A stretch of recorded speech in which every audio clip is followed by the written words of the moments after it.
কাঁচা আমড়ার আচার খেতে এতটা সুস্বাদু এইভাবে না বানালে জানতেই পারতাম না। আর এইভাবে আচার বানালে সারা বছর সংরক্ষণ করে রেখে দিতে পারবে কোনো রকম রোদে দেওয়ার ঝামেলা ছাড়াই। তো এই কাঁচা আমড়ার আচার বানানোর জন্য এখানে পরিমাণ মতো কাঁচা আমড়া নিয়ে নিতে হবে। আর এইভাবে আমড়াগুলো প্রথমে পরিষ্কার করে ধুয়ে নেওয়ার পর বোটাটাকে আলাদা করে নিতে হবে। তারপর ঠিক এইভাবে দুই টুকরো করে নিতে হবে। তোমরা চাইলে এই কাজটি বটি দিয়েও করতে পারো। তো এইভাবে ছুরি দিয়ে দুই টুকরো করে নেওয়া যায় খুবই সহজে। এখন সবগুলো কেটে নেওয়ার পর তোমাদের দেখাচ্ছি সমস্ত আমড়ার টুকরোগুলো একটা বড় সাইজের বাটির মধ্যে নিয়ে নিতে হবে। এবারে আমড়ার টুকরোর মধ্যেই অ্যাড করে দিতে হবে নুন। তো নুনের পরিমাণটা এখানে একটু বেশি অ্যাড করবে, 4 থেকে 5 চামচ মতো নুন অ্যাড করে ভালো করে মিশিয়ে নেওয়ার পর সারা রাত্রি এইভাবে ঢাকা দিয়ে রেখে দিতে হবে। এখন তোমাদের পরের দিন সকালে দেখাচ্ছি। দেখতেই পাচ্ছ আমড়ার টুকরোগুলোর কালারটা পুরো চেঞ্জ হয়ে গেছে আর খুব সুন্দরভাবে এগুলো সফট হয়ে গেছে। তো নুন জল থেকে তুলে নেওয়ার পর একটা মোটা কাপড়ের মধ্যে এভাবে ছড়িয়ে দিতে হবে যাতে এক্সট্রা যে জলটা আছে সেটা সম্পূর্ণ শুকিয়ে যায়। এইভাবেই রেখে দিচ্ছি কিছুক্ষণ, ততক্ষণে মশলা বানিয়ে নিচ্ছি। চুলোর উপর একটা ফ্রাই প্যান নিতে হবে, অ্যাড করে দিতে হবে বড় চামচে 2 চামচ মেথি দানা, তার সঙ্গে 3 চামচ মৌরি আর 2 চামচ কালো সর্ষে। এবার এই সমস্ত গোটা মশলা ধোয়া ওঠা পর্যন্ত ভেজে নিতে হবে। আর অবশ্যই এই সময় চুলোর ফ্লেমটা মিডিয়ামে রাখবে। দেখতেই পাচ্ছ কালারটা চেঞ্জ হয়ে গেছে। চুলোটাকে অফ করে ঠান্ডা হয়ে গেলে একটা মিক্সার জারের মধ্যে ঢেলে নিতে হবে।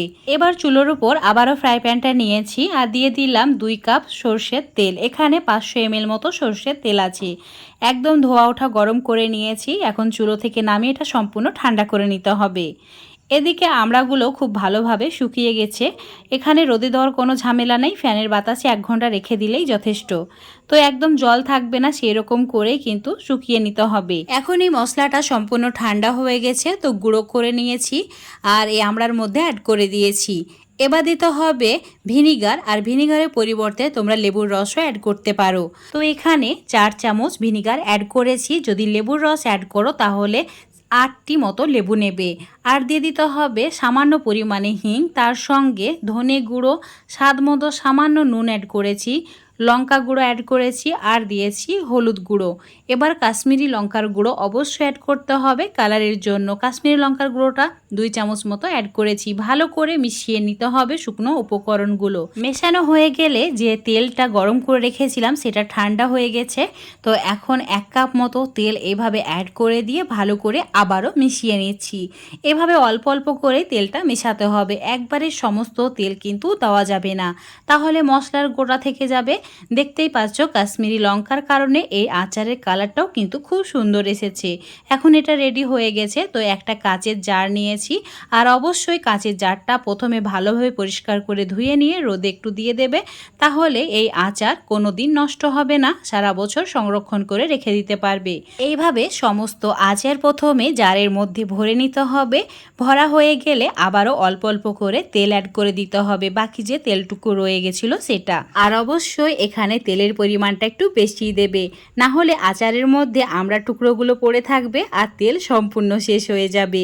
তো আজকের এই আচারের রেসিপিটা তোমাদের কেমন লেগেছে অবশ্যই কমেন্ট করে জানাবে। আশা করছি খুবই ভালো লেগেছে। ভালো লাগলে লাইক শেয়ার কমেন্ট করে দেবে। রেসিপিটি ফেসবুক পেজ থেকে দেখলে পেজটাকে ফলো করে নেবে, ইউটিউব থেকে দেখলে চ্যানেলটাকে সাবস্ক্রাইব করে রাখবে আরও এরকম সুন্দর সুন্দর রেসিপিগুলো পাওয়ার জন্য। তো বন্ধুরা অবশ্যই এভাবে আমার রেসিপি ফলো করে একবার হলেও আমড়ার আচার বানিয়ে খেয়ে দেখবে। আশা করছি তোমাদের খুবই ভালো লাগবে। তো অবশ্যই ট্রাই করে দেখবে।